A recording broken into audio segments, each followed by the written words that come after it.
کوئی بھی ایسی چیز جو چھوٹی ہے جو بچے کے منہ کے اندر جا سکتی ہے وہ بچے کی پہنچ سے دور ہونی چاہیے. سب سے زیادہ خطرناک چیز وہ ہوتی ہے جب یہ سیل نگل لیتے ہیں. وہ بالکل عام سکے کی طرح کے ہوتے ہیں جیسے کوائن ہوتا ہے. اگلے 2 گھنٹے کے اندر اندر اس سیل میں سے ایسڈ یعنی کہ تیزاب نکلنا شروع ہوتا ہے. پہلے 6 ماہ تک ماں کے دودھ کے علاوہ اس کو کوئی چیز نہیں دینی. ایون جو ہمارے ہاں عام رواج ہے کہ گٹی دی جائے, شہد چٹایا جائے یا عرق دیا جائے, یہ بالکل بالکل غلط چیز ہے. 3 ماہ کا بچہ تھا, اس کا ایک بڑا بھائی تھا 2 سال کا, جس نے غلطی سے اس کے منہ میں ڈال دیا اور وہ سلپ ہو کے پھسل کے اس کے خوراک کی نالی میں جا کے پھنس گیا. لوہے کی چیز جو تھی وہ اس کی خوراک کی نالی میں پھنسی ہوئی تھی. آپ کی ذرا سی غلطی آپ کے بچے کے لیے کتنی خطرناک ثابت ہو سکتی ہے یہ آپ اندازہ بھی نہیں لگا سکتے. عام طور پہ بچے جو ہیں وہ چھوٹی چھوٹی چیزوں کو پکڑ کے منہ میں ڈالتے ہیں. ایسا ہی ایک واقعہ جنرل ہاسپٹل میں ہوا کہ ایک چھوٹا بچہ اس کے منہ میں لوہے کی واشل چلی گئی اور وہ سانس کی نالی میں جا کے سنا کہ پھنس گئی, اور بڑا اس کے لیے مسئلہ پیچیدہ پیدا ہو گیا. واشل چلی گئی اور کہاں پر پھنس گئی, کس طرح سے یہ واقعہ ہوا, بچے کو کیسے آپ کے پاس لایا گیا؟ یہ ہمارے پاس بچہ آیا تھا 3 ماہ کا, اور یہ پچھلے تقریباً 10 دن سے جو ہے اس کے والدین اس کو مختلف جگہوں پہ مختلف ڈاکٹرز کے پاس جو ہے وہ لے کے گئے, کیونکہ 10 دن سے اس کو بخار ہو رہا تھا, یہ خوراک ٹھیک سے نہیں لے پا رہا تھا اور کھانسی کے مرض میں مبتلا ہو گیا تھا. انہوں نے مختلف ادویات سٹارٹ کیں, اس کو شروع کروائیں, دوائیاں دی, لیکن کوئی فرق نہیں پڑ رہا تھا. پھر اتفاقاً یہ ہمارے ایک سینئر پروفیسر ہیں, ان کے پاس لے کے گئے کلینک پہ, انہوں نے اس کا ایکس رے کروایا. جیسے ہی ایکس رے کروایا تو اس پہ یہ عیاں ہوا کہ ایک میٹل کی چیز جیسے لوہے کی چیز جو تھی وہ اس کی خوراک کی نالی میں پھنسی ہوئی تھی. وہیں سے انہوں نے ہمارے پاس, کیونکہ ہمارے پاس یہاں جنرل ہسپتال میں بچہ وارڈ میں اینڈوسکوپی کی فیسلٹی اویلیبل ہے, یہاں پہ موجود ہے, ہم بچوں کی اینڈوسکوپی کرتے ہیں. انہوں نے ہمارے پاس بچے کو فوراً ریفر کیا اور ہم نے فوری طور پہ جو ہے اس کی اینڈوسکوپی کی. میں نے ود مائی ٹیم, ہمارے پاس اینستھیزیا کی فیسلٹی ہر وقت اویلیبل ہوتی ہے, ہم نے اس کو بے ہوشی کی حالت میں اس کی اینڈوسکوپی کی اور وہ ریموو کیا اس کا فوراً, جس کے بعد اب بچہ بالکل ٹھیک تھا. پھر ہم نے اس کو تھوڑی دیر آبزرویشن پہ رکھنے کے بعد جب اس نے خوراک لینا شروع کر دی تو پھر اس کو ڈسچارج کر دیا.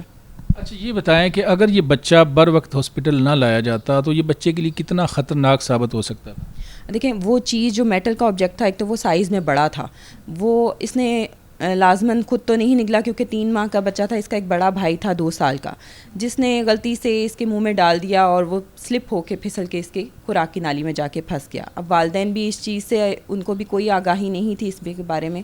یہ وہاں پہ پچھلے 10 دن سے جو کہ والدین کا اندازہ ہے, مے بی اس سے بھی 1-2 دن اوپر ہی ہوں, وہ پھنسا ہوا تھا. اس کی وجہ سے وہاں پہ سوجن ہونا شروع ہو گئی تھی, وہاں پہ زخم بننے شروع ہو گئے تھے خوراک کی نالی میں, جس کی وجہ سے یہ خوراک نہیں لے پا رہا تھا. تکلیف کی وجہ سے اور انفیکشن کی وجہ سے اس کو بخار ہونا شروع ہو گیا تھا.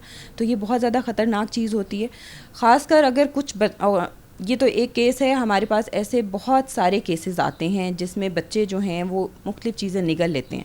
سب سے زیادہ خطرناک چیز وہ ہوتی ہے جب یہ سیل نگل لیتے ہیں, جو گول سیل ہوتے ہیں, جو بٹن بیٹری ہم عام زبان میں اس کو کہتے ہیں. یہ ریموٹ کے سیلز میں, گھڑی کے سیلوں میں, اور اکثر اوقات بچوں کے جو کھلونے ہوتے ہیں ان کے اندر وہ گول سیل ڈلتے ہیں. وہ بالکل عام سکے کی طرح کے ہوتے ہیں جیسے کوائن ہوتا ہے. وہ بچے نگلتے ہیں اور وہ خوراک کی نالی میں پھنس جاتا ہے, اور اگلے 2 گھنٹے کے اندر اندر اس سیل میں سے ایسڈ یعنی کہ تیزاب نکلنا شروع ہوتا ہے, اور وہاں پہ خوراک کی نالی میں زخم اور سارا کچھ وہاں سے, جیسے ایک عام جلد پہ تیزاب گر جائے تو وہ کیا حال کرتا ہے, ہم سب اس سے آگاہ ہیں. اسی طرح خوراک کی نالی کے اندر جب وہ بٹن بیٹری پھنستی ہے, وہ سیل پھنستا ہے تو وہ تیزاب نکالتا ہے. بعض اوقات بچے جو ہیں وہ شارپ تیز نوکیلی چیزیں جو ہے وہ کھا کے آ جاتے ہیں, جیسے پن, سیفٹی پن ہے, یا کوئی والدین کے ماں کے زیورات جو نوکیلے ہوتے ہیں اس طرح کے کھا کے آ جاتے ہیں, یا میگنیٹس جو مقناطیس ہوتے ہیں وہ کھا لیتے ہیں. یہ اندر جا کے فوری جو آنت ہے اس کو پنکچر کر دیتے ہیں, اس میں سوراخ کر دیتے ہیں, آنت کو پھاڑ دیتے ہیں وہاں سے.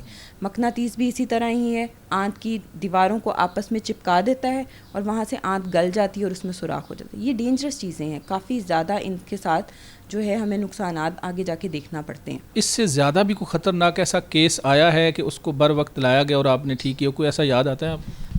ایک نہیں, بہت سارے کیسز ہیں ایسے. جیسے میں نے آپ کو بتایا کہ جو بٹن بیٹری ہے, جو سیل کھا کے آتے ہیں, اس میں ہمیں فوری ایکشن لینا پڑتا ہے. ہمیں 2 گھنٹے کے اندر اندر جو ہے اس کو ریموو کرنا ہوتا ہے. اس سے بھی پہلے جیسے ہی بچہ آتا ہے, ایون اس کیس میں ہم یہ بھی نہیں دیکھتے کہ بچے کا معدہ خالی ہے یا نہیں. عموماً ہم جو بے ہوشی کی حالت میں پروسیجر کرتے ہیں, 6 گھنٹے بچے کو خالی پیٹ ہونا چاہیے تاکہ الٹی وغیرہ کی خطرہ ہوتا ہے اور اس میں سانس کی نالی کا ڈیمیج ہونے کا خطرہ ہوتا ہے.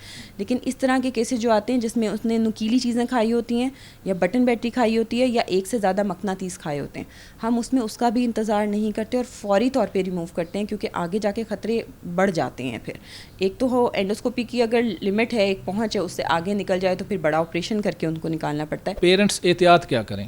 پیرنٹس احتیاط یہ کریں کہ ہم پیرنٹس کو بھی بار بار اس چیز کے لیے جو ہے وہ بتاتے ہیں کہ اگر آپ کے گھر میں چھوٹی عمر کے بچے ہیں, خاص کر 6 سال سے چھوٹی عمر کے بچے, تو کوئی بھی ایسی چیزیں جو اتنے سائز کی ہوں جو بچہ منہ میں لے کے نگل سکتا ہو وہ گھر میں مت رکھیں. ان کے اندر کھلونے بھی شامل ہیں, ان کے اندر سکے بھی شامل ہیں, اس طرح کے بیٹری سیلز بھی شامل ہیں. مقناطیس آج کل بہت عام ہیں بچوں کے کھلونوں میں, وہ چھوٹے چھوٹے سے ہوتے ہیں, وہ بچے ایک سے زیادہ مقدار میں نکل لیتے ہیں.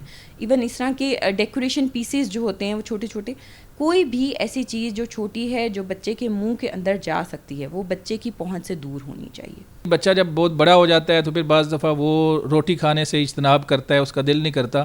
تو جو ٹھوس غذائیں ہیں وہ شروع سے ہی بچہ پیدا ہوتے ہی تھوڑے ٹائم کے بعد نا لقمے ڈالنا شروع ہو جاتے ہیں. تو یہ ایسا کرنا چاہیے؟ کتنی عمر تک ٹھوس غذا جو ہے بچے کو نہیں دینی چاہیے؟ یہ بالکل غلط کانسیپٹ ہے, اس کو بالکل نہیں کرنا چاہیے. نیچرلی جب بچہ پیدا ہوا ہے پہلے 6 ماہ تک ماں کے دودھ کے علاوہ اس کو کوئی چیز نہیں دینی. ایون جو ہمارے ہاں عام رواج ہے کہ گٹی دی جائے, شہد چٹایا جائے یا عرق دیا جائے, یہ بالکل بالکل غلط چیز ہے. اس روایت کو ختم کرنا چاہیے. ماں کے دودھ کے علاوہ بچے کو کسی چیز کو جو ہے وہ ٹیسٹ نہیں کروانا. اور یہ بالکل غلط سوچ ہے کہ اگر اس ٹائم نہیں دیں گے تو بچہ نہیں کھائے گا. 6 ماہ کی عمر کے بعد بچہ جیسے جیسے بڑا ہوتا ہے, گردن سنبھالنا شروع کرتا ہے, پھر ہم اس کو جو ہے وہ ٹھوس غذا شروع کرواتے ہیں تاکہ وہ باقاعدہ سے نگل سکے. پیدائش پہ تو بچہ گردن ہی نہیں سنبھال رہا ہوتا, وہ گردن کو اپنا سپورٹ ہی نہیں کر سکتا. تو اس کو جب ہم ایسی ٹھوس چیزیں دیں گے, اس کے منہ میں نہ دانت ہے نہ وہ نگل سکتا ہے, تو وہ خوراک کی نالی میں جانے کا خطرہ ہوتا ہے. خوراک کی نالی میں نہیں بھی جا رہا, اس کی خوراک کی نالی میں ہی پھنس جائے گا, کیونکہ وہ چبا ہی نہیں سکتا, وہ اس کو باقاعدہ نگل ہی نہیں سکتا. تو 6 ماہ کی عمر تک صرف ماں کا دودھ, اس کے بعد آپ نے اس کو ٹھوس غذا شروع کروانی ہے. ناظرین, آپ نے سنا کہ ڈاکٹر صاحبہ نے کس طرح بتایا کہ یہ واقعہ کیسے ہو اور بچوں کو کس طرح سے ہم محفوظ بنا سکتے ہیں, احتیاط کیا کرنی چاہیے اور کتنا یہ خطرناک ثابت ہو سکتا ہے. اس طرح کی اور بھی ویڈیوز پروگرام لے کر آپ کی خدمت میں حاضر ہوں گے. اپنے میزبان مناظر علی کو اجازت دیں, دوبارہ ملیں گے. اللہ حافظ.